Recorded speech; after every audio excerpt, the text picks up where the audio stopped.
welcome to your YouTube channel vision of life. जैसा कि हमने अभी स्टार्ट कर रहे हैं अपने lectures with the contract act. Contract act इस टर्म को समझने के लिए जो स्टूडेंट्स लॉ स्टूडेंट्स हैं उनको ऑटोमेटिकली ये मालूम हो जाता है कि किसी दो या दो से ज़्यादा बंदों का आपस में बाहमी कोई मुआहदा हो उसको हम कॉन्ट्रैक्ट कहेंगे, और उसी कॉन्ट्रैक्ट को अमल में लाने के लिए कॉन्ट्रैक्ट एक्ट सब्जेक्ट बनाया गया, जो कि 5 इयर्स और 3 इयर्स प्रोग्राम में और उसके अलावा आपकी प्रैक्टिस में एक बहुत इम्पॉर्टेंट सब्जेक्ट की हैसियत रखता है। तो सबसे पहले हम जो स्टार्ट करेंगे डेफिनेशन के साथ, जो सेक्शन 2 के ज़मरे में आते हैं कॉन्ट्रैक्ट एक्ट में, उसको स्टेप बाय स्टेप डिफ़ाइन करेंगे हम, ताकि आपको मालूम हो सके कि बुनियादी टर्म जो इस्तेमाल हो रहे हैं कॉन्ट्रैक्ट एक्ट के अंदर वो कौन कौन से हैं और वो बिज़ाते खुद हैं क्या। जैसा कि हमारे पास वेरी फर्स्ट जो सेक्शन 2 सब क्लास ए जो है वो कहता है प्रोपोज़ल। अब हम देखते हैं कि प्रोपोज़ल है क्या।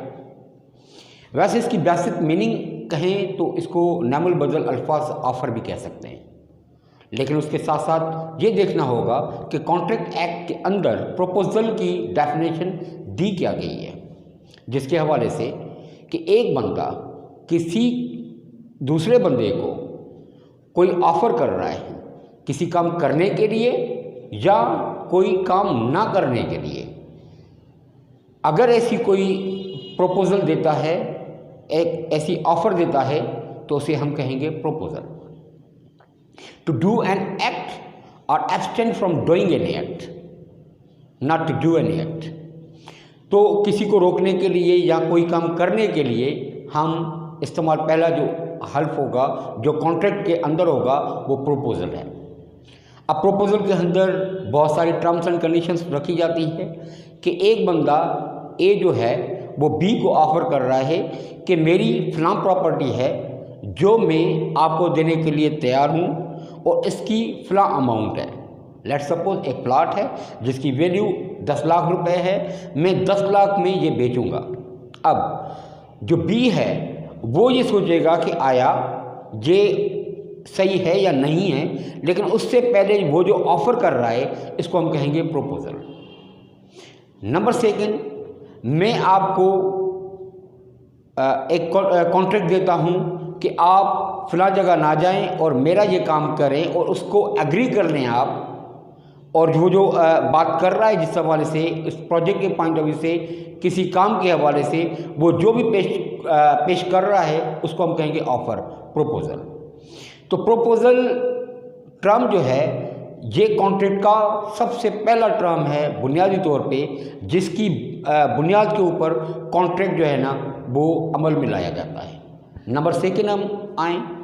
अब प्रपोज़ल तो हो गई, प्रपोज़ल के बाद क्या होता है, स्टेप सेकंड वो ये है कि दूसरा बंदा जब वो प्रपोज़ल वो ऑफ़र एक्सेप्ट करे तो उस एक्सेप्टेंस को कहेंगे कि उन्होंने प्रॉमिस कर लिया कि वो इस ऑफ़र को कबूल कर रहा है, जिस टर्म को हम यूज़ कहेंगे प्रॉमिस।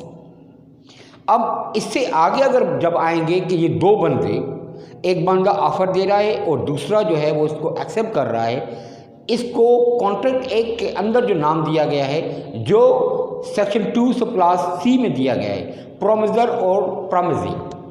प्रोमिसर वो है जो ऑफ़र कर रहा है, प्रॉमिसी वो है जो ऑफ़र को एक्सेप्ट कर रहा है, तो वो सब क्लास सी में आ जाता है। अब ये जो फोर्थ स्टेप है वो है कंसीडरेशन। कंसीडरेशन को जब हम जाएंगे तो दोनों तरफ की कंसीडरेशन होगी। एक बंदा ऑफ़र कर रहा है, ए ऑफ़र कर रहा है कि मैं ये जगह प्लॉट आपको 10 लाख रुपए में दूंगा, तो वो ये जो ऑफ़र है उसको दूसरा एक्सेप्ट कर रहा है, लेकिन इस शर्त के साथ कि मैं 10 लाख में नहीं आपका 8 लाख में दूंगा। अब 8 लाख की जब कंडीशन आ गई तो ऑटोमेटिकली जो प्रॉमिसर है वो इसको ऊपर कंसीडर करेगा कि आया इसको एक्सेप्ट करे या डिनाई। तो वो जो इनके बीच के अंदर जो कंसीडरेशन है उस अमाउंट के हवाले, उस प्लॉट के हवाले से, तो उसको कंसीडर करने के लिए ये सारी चीज़ें कंसीडरेशन किया जाता है। उसमें अमाउंट जो है वो कितना पे किया गया है, उसकी वैल्यूएशन क्या होगी टोटल प्रॉपर्टी की, उसके बारे में सोच गौर और फिक्र करना कंसीडरेशन में आ जाता है। उसके बाद क्लॉज जो है वो ई। अब जब ई के ऊपर जाएंगे, क्लॉज ई जो एग्रीमेंट है, किसको कहेंगे कि एग्रीमेंट है। दोनों पार्टीज ने, एक ने प्रपोजल दिया, दूसरे ने फिर उसको एक्सेप्ट किया विद कंसीडरेशन, और फिर दोनों ने जब एक्सेप्ट कर लिया तो that will be called agreement. अब एग्रीमेंट जो है वो ये लाजमी है कि इन्फोर्सेबल बाय लॉ हो। जब इन्फोर्सेबल बाय लॉ हो जाएगा तो वो ऑटोमेटिकली आ जाएगा हमारे एच के ऊपर, तो ये टोटल कंप्लीट कॉन्ट्रैक्ट बन गया, क्योंकि contract is that which is enforceable by law. जब तक इन्फोर्स नहीं हो पाएगा ये कॉन्ट्रैक्ट कंप्लीट नहीं है।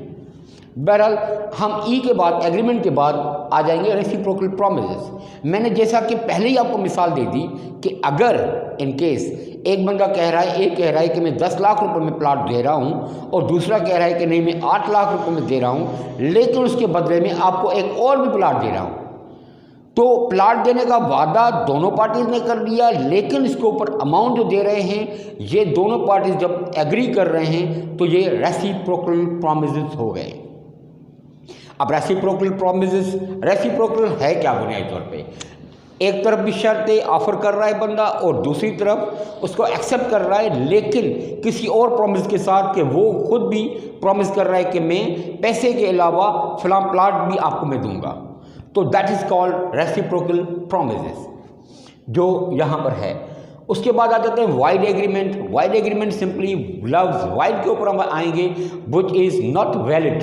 वाइड को हम कहेंगे नॉट वैलिड, जो वैलिड नहीं है वो सिंपली क्या है कि that is not enforceable by law.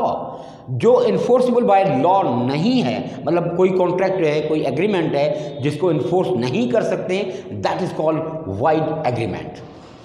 तो लिहाजा आपके जहन में आ जाएगा कि ऑटोमेटिकली वैलिड जो है वो है क्या, वो जो इन्फोर्सेबल बाय लॉ हो। अब इन्फोर्सेबल बाय लॉ, जैसा कि मैंने कह दिया कि एग्रीमेंट जब कंप्लीट हो जाए तो वो कॉन्ट्रैक्ट में आ जाएंगी सब क्लास एच में, तो कॉन्ट्रैक्ट जो है वो इन्फोर्सेबल बाय लॉ है। अब जब इन्फोर्सेबल बाय लॉ हो गया तो ये कॉन्ट्रैक्ट बन गया, और उसके बाद आ जाते हैं टर्म आई के ऊपर। आई जो है वो वाइडेबल कॉन्ट्रैक्ट।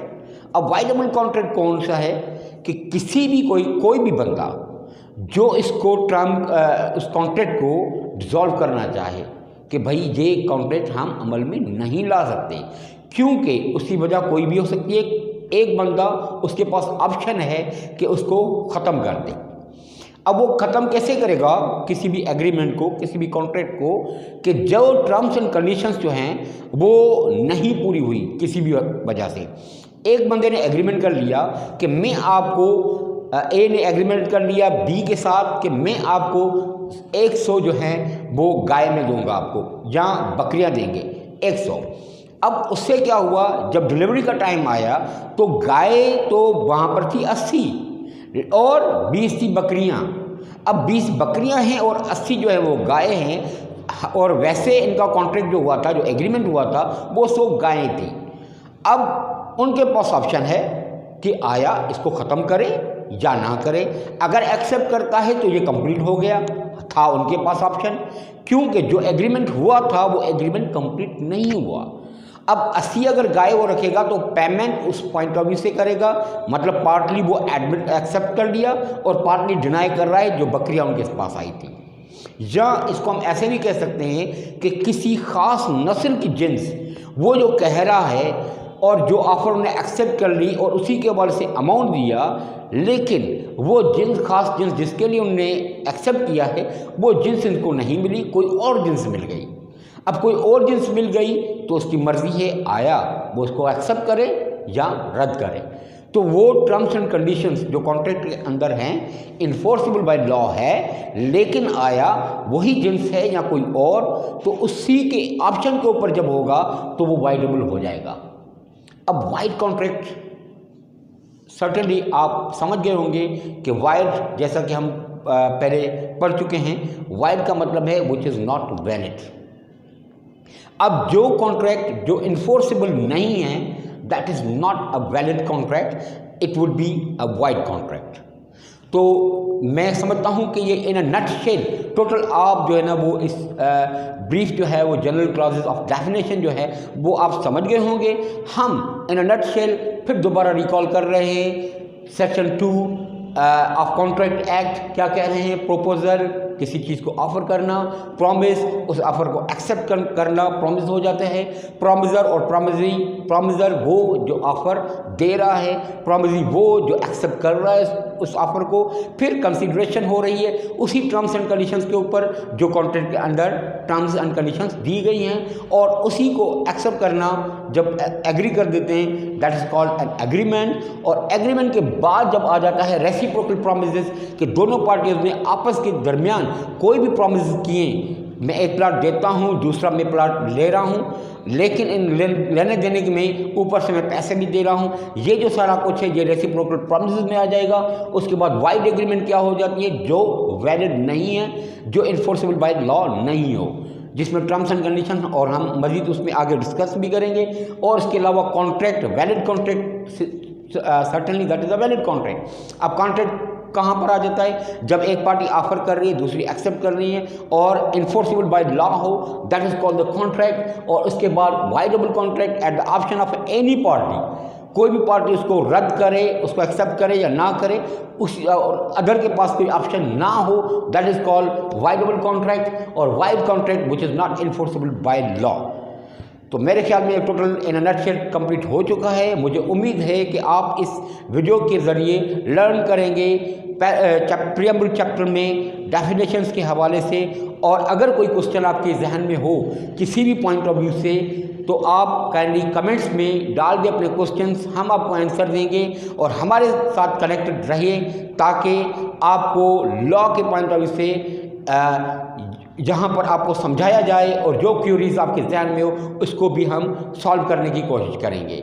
मैं गुजारिश करूँगा अगेन कि विजन ऑफ लाइफ को आप जो ना विजन ऑफ लाइफ को सब्सक्राइब भी करें, लाइक भी करें और अपने दोस्तों के साथ शेयर करें, ताकि ज़्यादा से ज़्यादा स्टूडेंट्स जो हैं इस चैनल के ज़रिए मुस्तफ़ीद हो सकें। Thank you very much and अल्लाह हाफ़िज़।